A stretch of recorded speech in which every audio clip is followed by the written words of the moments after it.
Bonsoir frères et sœurs, soyez bénis dans le nom de Jésus.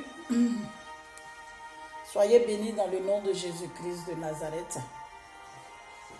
Et que la main du Seigneur soit sur notre vie. Je vais réduire le son. Donc comme je disais, soyez bénis dans le nom de Jésus. Je vais vraiment parler de quelque chose d'un peu spécial que certaines personnes vont peut-être trouver, ne vont pas comprendre le message peut-être. Voilà, seuls les connectés vont pouvoir comprendre. Quand je dis les connectés, c'est-à-dire ceux qui sont connectés à l'Esprit de Dieu vont comprendre ce que je veux vraiment transmettre comme message. On va parler de l'amour, mais l'amour vraiment dans un contexte un peu particulier. On va écouter un peu ce petit son. You are believing God, is it no one let you?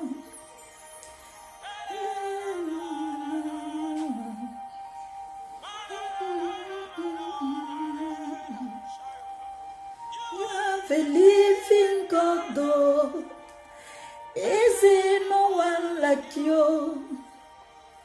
Ah, ce cantique-là vraiment rentre dans mon cœur. Soyez bénis. Donc, comme je disais que j'allais parler vraiment de quelque chose d'un peu particulier, quelque chose d'un peu spécial. On va commencer par la parole de Dieu qui parle de 1 Pierre 1, verset 18. Je vais lire la parole, donc je vais réduire vraiment le son de notre musique. Je vais mettre mes lunettes rapidement. Je vais lire 1 Pierre 1, verset 18. Je lis la parole de Dieu. Nous n'avons pas été rachetés ni par l'argent, ni par de l'or, mais nous avons été rachetés par un prix fort, celui du sang, le sang de Jésus. Voilà, donc là le commentaire c'est moi qui le fais. Celui de notre rachat par le sang de Jésus-Christ, son Fils, le Fils de Dieu. Donc, 1 Pierre 1, verset 18 nous parle de notre rachat. Notre vie a été rachetée, pas au prix de l'argent, ni au prix de l'or, d'une pierre précieuse quelconque, mais au prix du sang de Jésus, au prix du sang de l'agneau.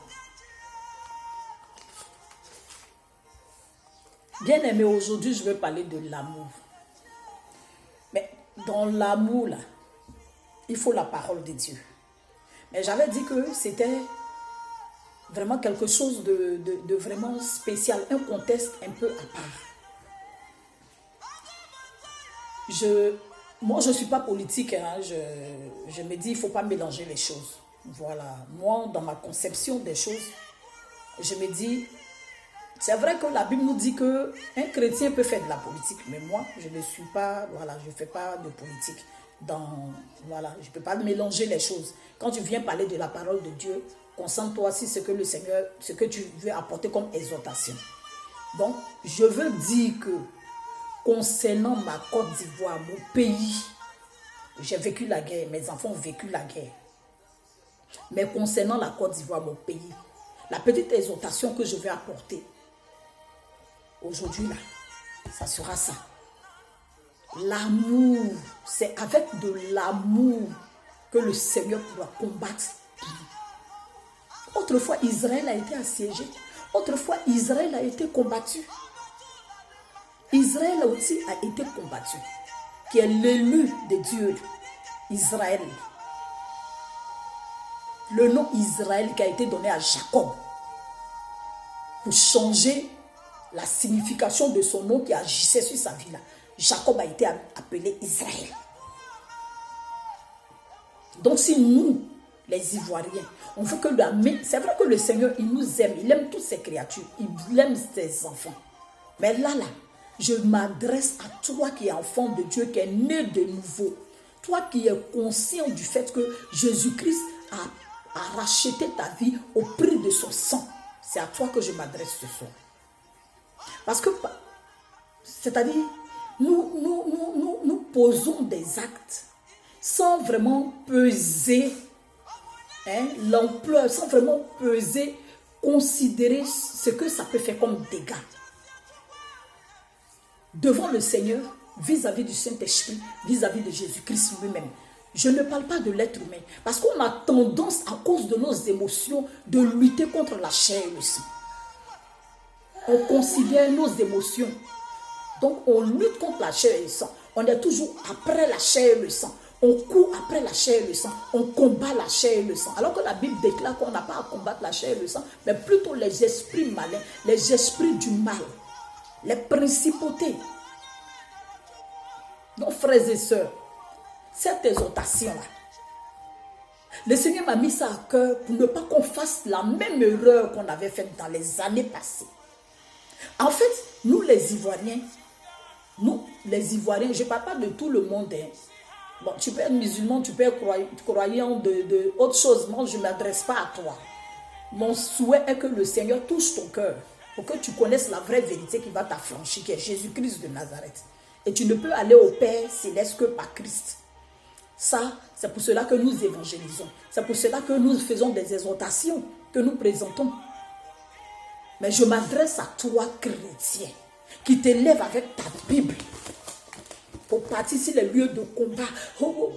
Prier en langue, prier, c'est pas ce que le Seigneur t'a demandé.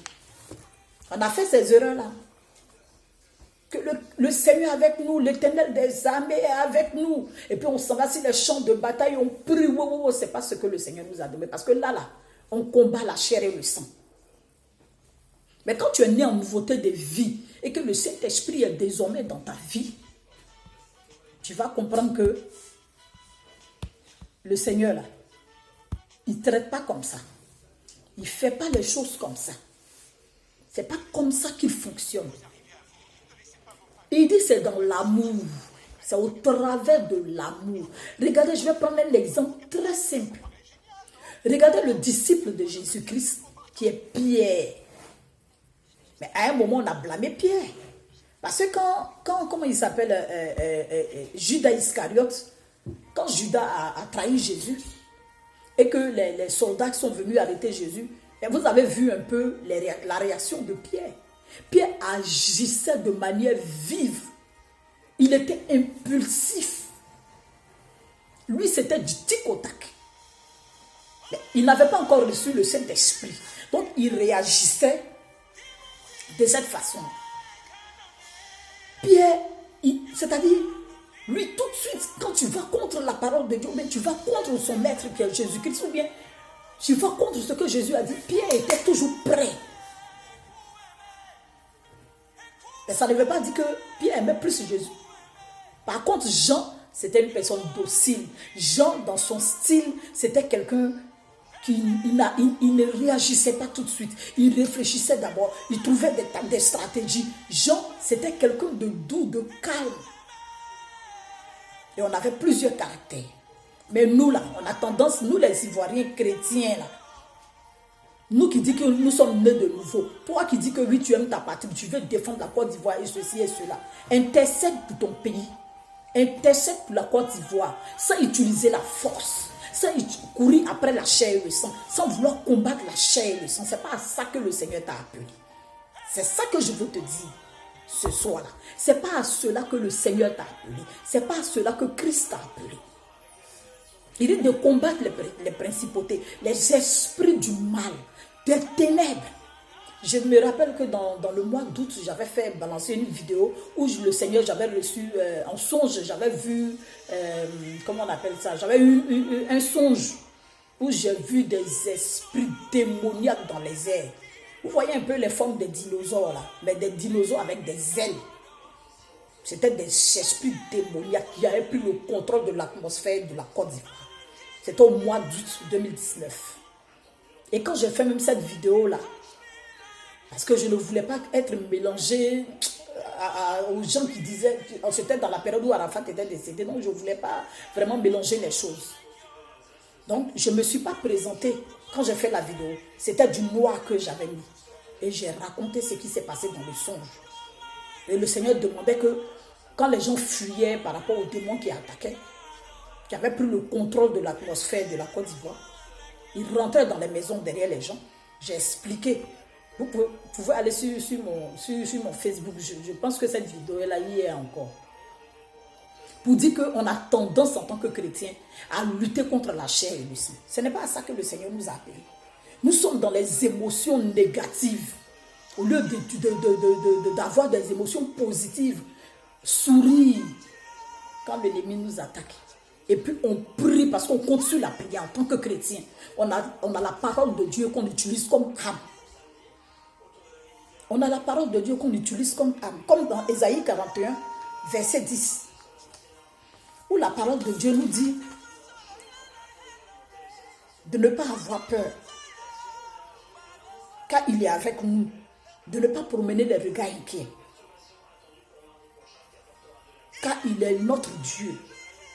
C'est lui qui nous fortifie. Et c'est lui qui il vient à notre secours.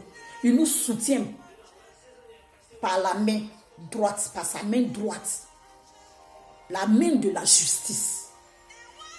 Donc si on mène un combat, ce n'est pas avec les émotions négatives qu'on doit mener notre combat, mais parce que si on le fait, on lutte contre la chair et le sang là. Ce qui est essentiel pour nous, pour le combat là, on rate ça. Et l'Esprit de Dieu ne peut plus être le maître des circonstances et des temps. Je prenais l'exemple de Pierre. Je pense que j'ai regardé même un film de Jésus il n'y a pas longtemps, où les disciples avaient reçu le Saint-Esprit. Pierre n'était plus la même personne. Pierre avait été transformé. Pierre n'était plus la même personne. Quand ils ont reçu, comment on appelle ça, l'Esprit de Dieu, là où Jésus-Christ lui avait demandé d'attendre à Jérusalem. Et ils ont attendu, ils ont reçu, ils ont été baptisés par le Saint-Esprit, est venu sur eux. Mais les réactions de Pierre, le constat que j'ai fait, Pierre n'était plus la même personne. C'était la douceur. Parce qu'avant même que Pierre n'agisse, le Saint-Esprit venait sur Pierre. Donc il ne réagissait plus de manière brutale comme il le faisait. Et qu'il ne réagissait plus avec la chair, avec les émotions négatives. Parce que quand tu fais ça là, tu gâtes tout. Et le Seigneur ne prend plus le contrôle de la chose. Ta prière même n'a plus d'efficacité. Donc, bien aimé, intercédons pour notre pays. Avant-hier, dans la nuit du vendredi au samedi, donc dans la nuit du 17 au 18, j'ai eu un songe, mais vraiment, je n'ai pas envie d'effrayer qui que ce soit. Mais le songe que j'ai eu là, franchement, ce n'est pas un petit truc. Hein. C'est comme si moi-même j'étais au bled. C'est comme si moi-même j'étais au bled, mais c'était vraiment chaud. C'était vraiment chaud. Et c'était comment on les appelle là, les enfants, on dit en conflit contre la rue, voilà. En fait, on les avait répandus partout dans les rues, ils tuaient les gens, ça, ils rentraient dans les maisons, ça, là. Et on courait, on fuyait, moi-même j'avais mon enfant. Mais quand je courais, je fuyais, apparemment, pendant même qu'on fuyait, en fait, ça les amusait, comme s'ils étaient influencés par des forces. Et tout ça. Donc, intercédons avec amour pour notre pays, sans combattre qui que ce soit dans la chair. C'est-à-dire, tu intercèdes par amour pour ton pays, pour tous ceux qui habitent la Côte d'Ivoire. Voilà. Avec amour. Avec amour. Parce que la Bible dit que quand tu es né de nouveau, que toute chose ancienne est passée, tu n'es plus la même personne. Bien aimé, ne faisons pas la même erreur. Parce que Dieu, il est juste. Il est juste, il ne fait pas de favoritisme. Dieu, il est juste. Donc c'était là mon exhortation, vraiment que le Seigneur nous bénisse. Qu'il nous bénisse, que sa main puissante soit sur la Côte d'Ivoire. Seigneur, tu as dit des 4 coins cardinaux. Si nous t'appelons, parce que tu es omniscient, omnipotent, omniprésent. Que je sois en France, que je sois en Italie, que je sois dans n'importe quel pays du monde entier. J'élève la voix vers toi, que je crie à toi avec des supplications pour mon pays, pour la Côte d'Ivoire, pour les Ivoiriens, pour ceux qui habitent la Côte d'Ivoire. Seigneur, tu vas te manifester, mais avec amour, Seigneur, sans avoir la haine ni la colère de qui que ce soit. Seigneur, aide-nous à pouvoir nous faire violence pour qu'on puisse prier, intercéder. Que ton nom soit béni au nom de Jésus. Amen.